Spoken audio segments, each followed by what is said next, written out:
Welcome to Pivot Parenting, where we help parents of teens overcome regret and disappointment to find peace and connection in every situation. I'm Heather Frazier, your parenting expert. Journey with me to discover effective parenting tips, improve family relationships, and build a brighter future for your kids. Buckle up, things are about to get better. Hey, welcome to today's episode. I'm so excited to be here with you, my friend. And today we are touching on a very exciting topic of being so over it, so burnt out that you just wonder, why do I even bother?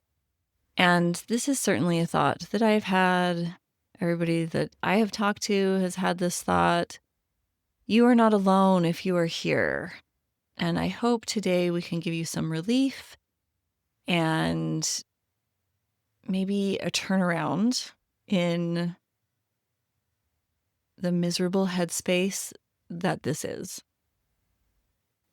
And do you want to know who else has felt this way?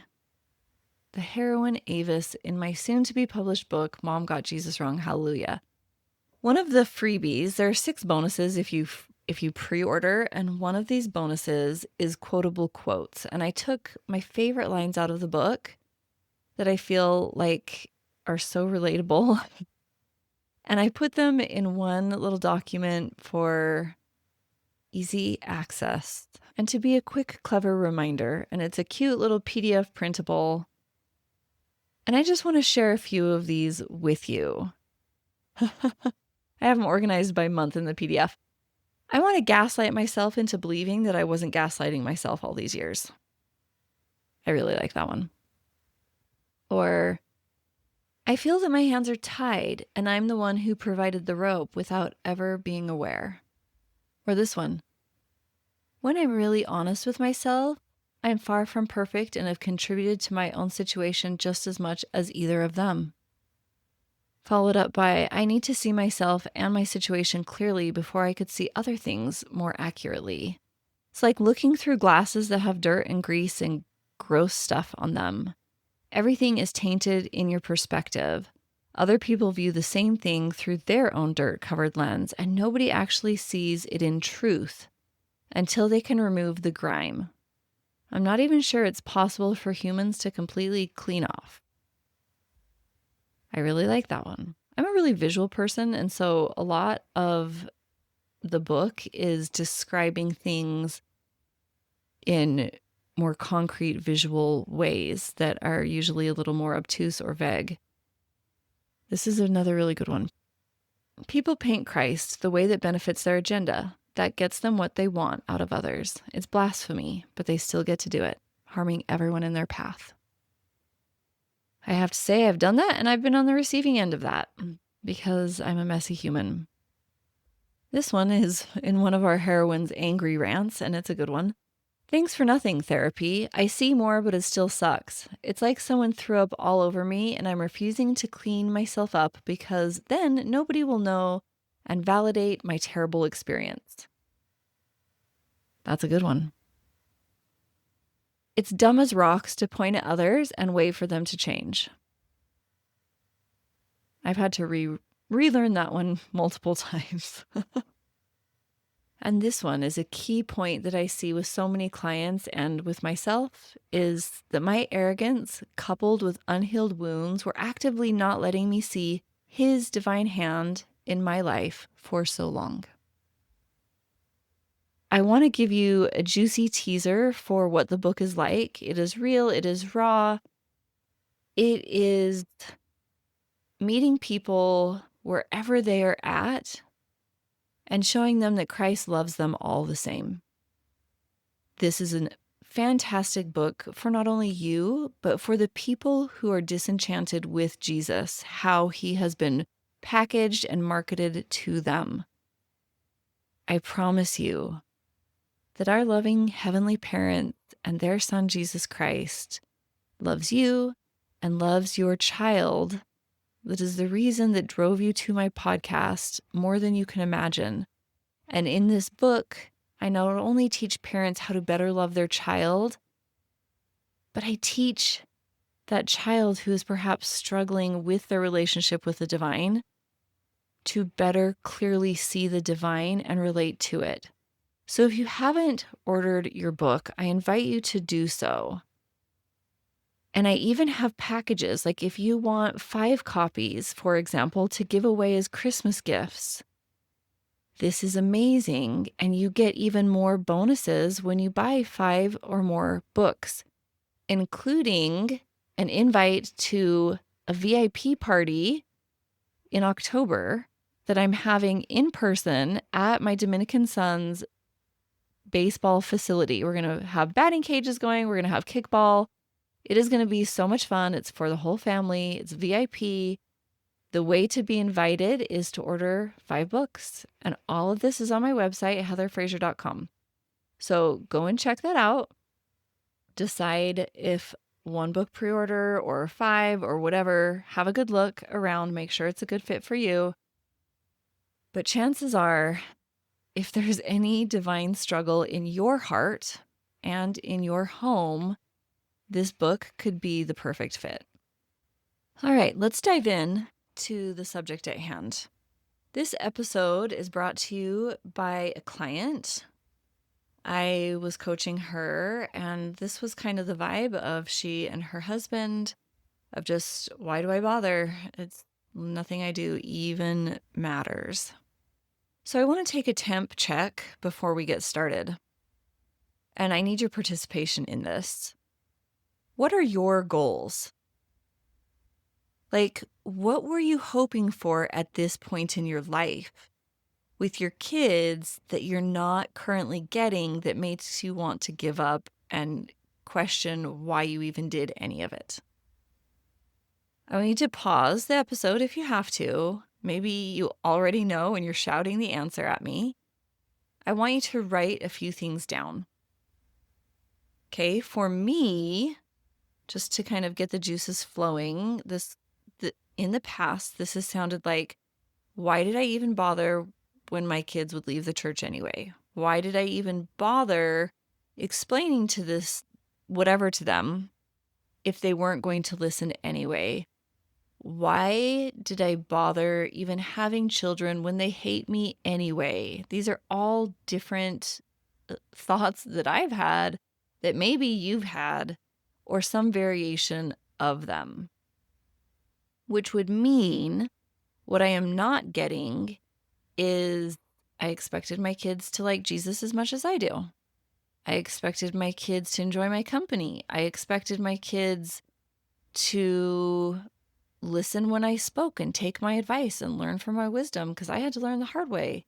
They don't listen to me, or they're lying to me. It could mean all of these things. And I just want to say I do have a great relationship with my teenagers, but there have been times where I pull out my baby violin and I feel like nobody likes me. And I think that's very human.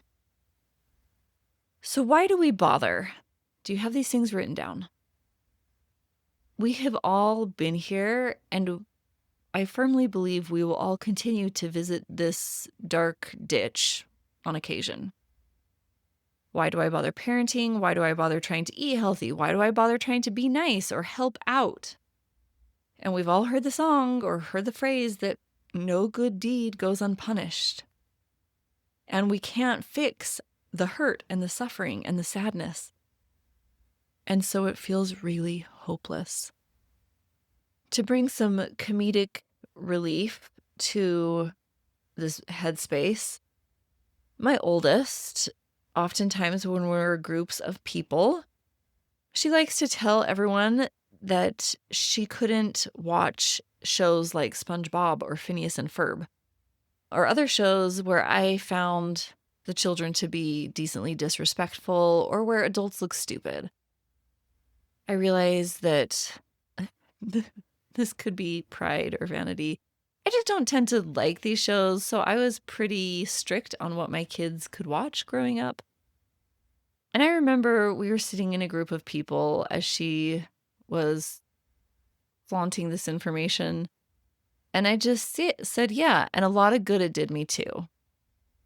Because I was trying so hard to control what she consumed to get a certain outcome from her childhood development that I clearly felt robbed that I did not get. Like, for example, when she became a teenager, she started calling my husband and I Heather and Shane. And people would look at us like, ooh, your child just called you Heather instead of mom. What are you going to do about that? It actually never bothered me. And now our children all call us some variation of Heather and Shane. Like Heatheria, for example, is one of their favorites. Or Shanel. And we have a pretty decent sense of humor. So we roll with it. But like, why bother if our kids are going to do things anyway? And I've heard parents apply this to much less humorous situations such as drugs, porn, alcohol, substances, grades, friends, mental health struggles, lying, you name it. And so I want you to think about your situation, and we're going to apply 3 specific undercurrents to your situation. The first thing that parents typically do is they try to blame themselves. I have done this, it's my fault. And the coulda, woulda, shoulda game shows up. And this is one of the big tells that we are somehow looking to ourselves to find fault, because if I could have, or if I should have, then things would be different. And this is showing that you have bought into the idea that you're responsible, that you dictate your child's outcomes to some degree. And while, yes, we all influence one another, ultimately we cannot dictate another person's outcome in their decision-making and life path process. We're claiming authority for all of that and not their agency, not the path that they're supposed to take. My friend, you're not that powerful. It is not your fault. I promise. It is not your fault. Ultimately, agency and the path that we are all on, we cannot alter that for one another. It is not your fault. Then we can also look to blame the situation. This is the second one. The situation is at fault. They don't have good friends. They don't have good mental health. They don't have good teachers. This is essentially showing us that you believe something has gone wrong. So if you believe something has gone terribly wrong in the situation, then the situation is at fault. That's the tell. There's some belief that the universe is in control and it's getting it wrong. And you're looking at all the circumstances to try and figure out which one needs to change so that you can change the situation and feel better. So they need to break up with their boyfriend. They need to find the right medication. They need to switch living arrangements, a different coach on their basketball team, or different teammates for tennis, or different friends. Something's got to give. The situation is at fault. And this can even be like, if it wouldn't have stormed, then they wouldn't have gotten in the car accident. And then the third thing that we look to is that it's their fault. That our child is to blame. That if they would just stop falling short or listen to you, if they would get up on time, if they would stop lying, if they would start looking for a job, if they would just take their meds, that they're at fault. And all of these have a core belief that something has gone wrong. And that may or may not be true. And I'm guessing that if it's something really big in your life, like a suicide attempt, or a car accident, or not getting into college, or getting kicked off the team, or not making the team, loss of a job, anybody that you share this story with will agree that something has gone terribly wrong. And we have to really look at if that story is serving us and creating goodness in our life, or if it is doing the opposite. Because we will scramble to find the reason that something has gone wrong. Because if we can find the reason, then we can fix it. We can prevent it from happening again. So what tends to happen is we run around like our pants are on fire and we're trying to micromanage everything. We're lecturing, we're manipulating. And then people don't tend to like that, so they get really annoyed. They might set some boundaries. They might cut us off. They might lie to us. They might avoid us. It backfires. So then we throw our hands in the air and exclaim, "Why do I even bother?" And it feels like we're trying to help. And it's like they don't care and they don't want it. But there is one key thing that we are getting wrong. And we all do it. And it's what creates this exhausting cycle of mass destruction and hopelessness.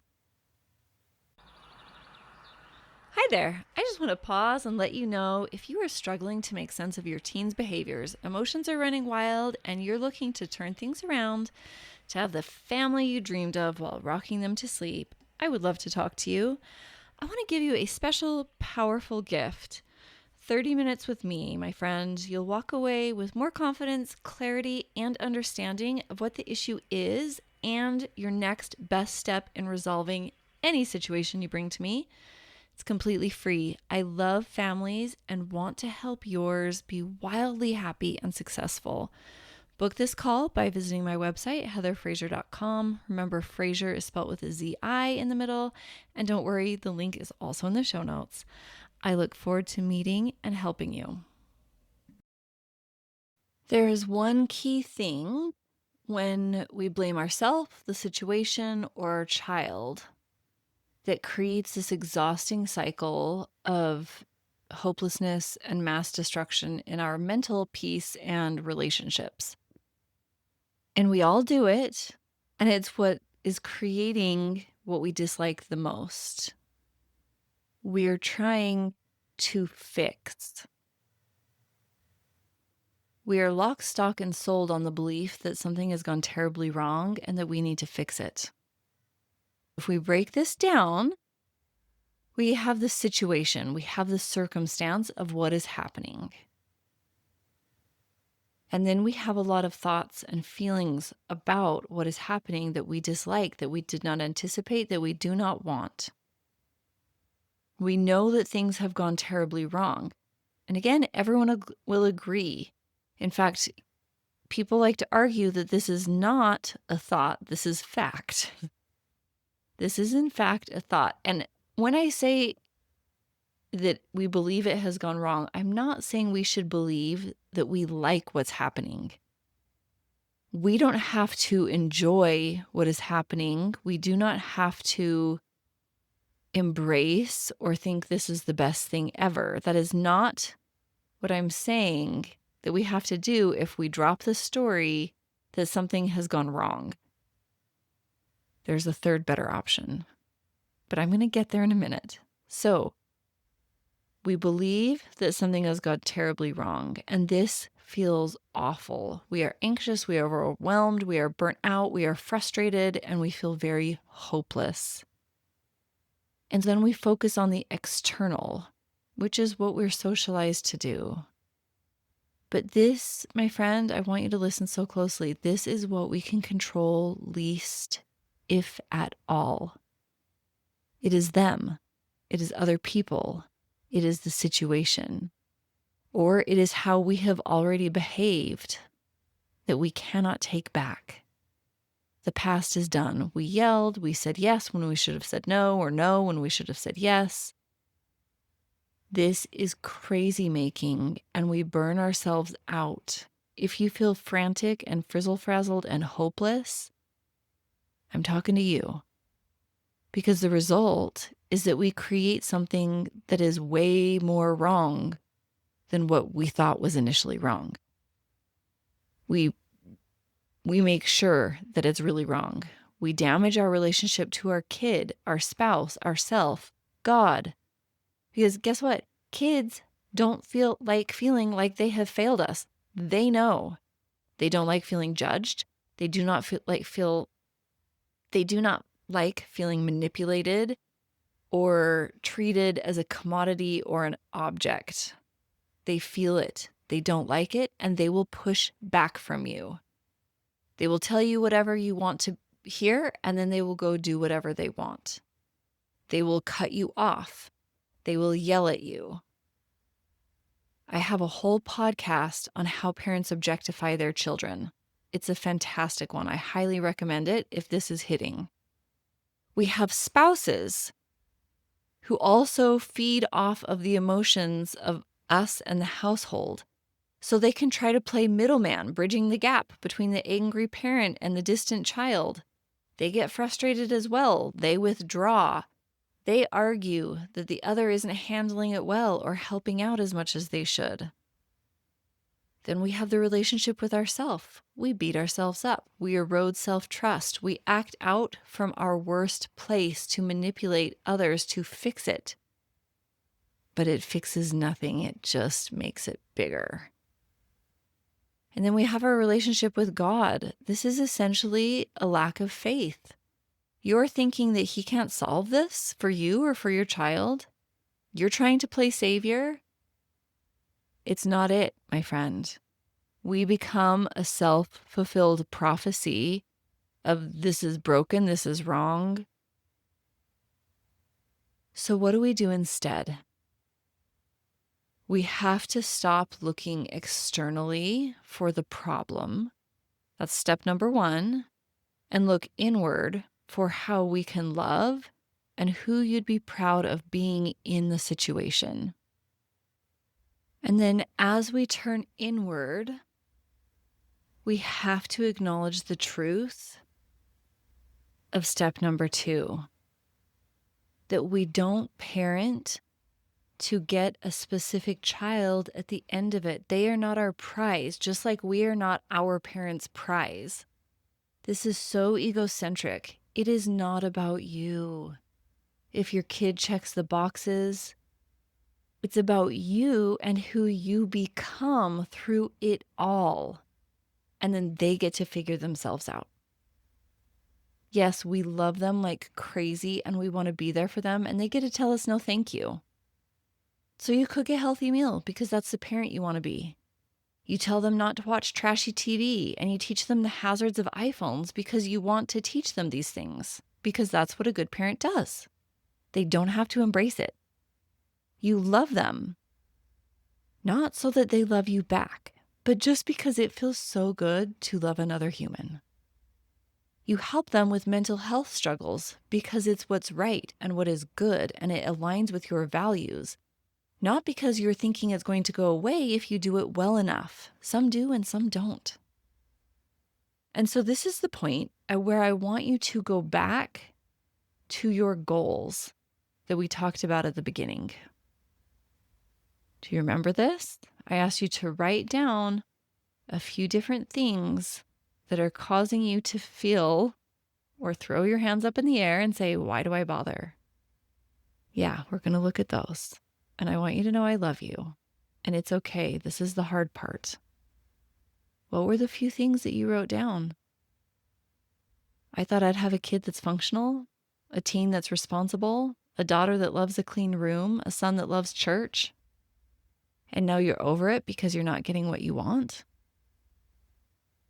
What you've been trying for so long to prop up is the belief that we've done a good job or that their future is going to work out. And I get this. This is me. But you've been sold a lie because none of these things are guaranteed. And this is the step 2, that we don't get a certain child at the end of all of it. And that we make peace with this. And we shift the reason for why we try as a parent from external, which is getting them to behave or be how we want them to be, to internal, to who will I be proud of to be? as I take my last breath? How can I love and accept and help in a way that is nurturing and not damaging? And I promise you that this is not being a doormat. Have rules and boundaries, teach, mentor, advocate for the values that you find important. And then we let it go because we are being a good parent. It doesn't mean they have to do the accepting. And it also doesn't mean that they will change. But we should change and we should evolve and we should grow ourselves up emotionally. And this sucks. The growing pains are real, but being on the other side of being able to do emotional heavy lifting is amazing. It's a terrifying process, but my friend, it is the most honest thing that you can embrace, because the false sense of control that's got you spinning is a delusion creating bigger problems. That I should fix, that I can fix, that there's something to be fixed. And we feel this way because society has handed this to us as truth. But this is what is creating the problem. Now, by doing these 2 steps, which is shifting from external to internal, and then letting go of the specific child that we want at the end of all of it, this does not guarantee happiness, mental health, or fun. But it does guarantee peace, which is a much more clear and controllable route to potentially find mental health, happiness, clarity, peace of mind. Does that make sense? We're going about it the wrong way. We're trying to strangle it out of our kids when it is an internal, me-driven solution to our pain. And can I just say that we are not supposed to avoid pain in this life. We want to hurt when our children are hurting, and there's nothing wrong with that. We want to be sad with them. We want to celebrate victories with them. Just like we want people in our saddest, hardest moments to climb down into the ditch and be with us and witness that. And it doesn't have to mean that anything has gone wrong.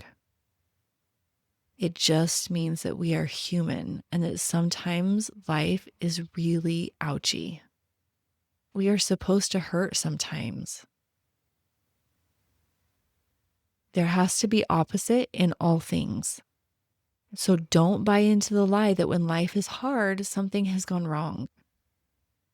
Because that leads to hopelessness and we throw our hands up in the air and we don't try. We have to redirect the purpose of our trying to something that feels good, that feels sustaining, that fills our cup rather than depletes our cup. And that is to ourselves of who we want to be, how we can better love, how we can grow, how we can see things differently. And that, instead of the destruction cycle of why do I even bother? This isn't working. I'm not getting the kid that I want. That builds a cycle that feels good, that feels energizing, that I can love me no matter what. And I can show up and love my kids no matter what. And there's enough grace for all of us to be messy at this. And that's okay. And life is supposed to hurt. And it's supposed to be beautiful. Give this a try. Let me know what you think. Please, please, please reach out if I can be of any assistance to you. Everything that you need is on my website to book appointment, to pre-order my book, to listen to more podcasts. It's all there for you. And I hope that this has been helpful, and we will talk to you next week.